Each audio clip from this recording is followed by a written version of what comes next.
equals does your device need fixing? We offer a free diagnosis.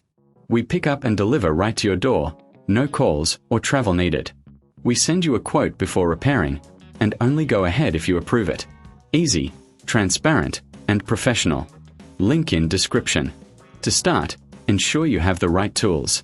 You'll need a Phillips screwdriver, a plastic spudger, and a clean cloth for internal cleaning.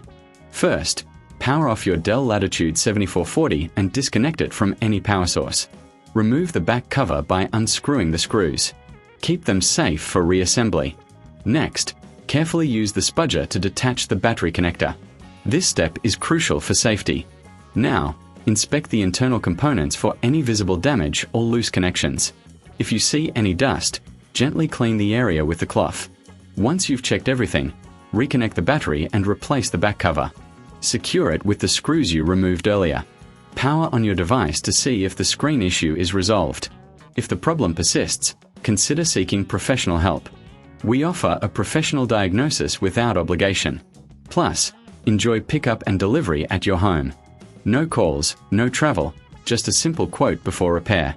Your Dell Latitude 7440 will be back in action in no time. Does your device need fixing? We offer a free diagnosis. We pick up and deliver right to your door, no calls or travel needed. We send you a quote before repairing, and only go ahead if you approve it. Easy, transparent, and professional. Link in description.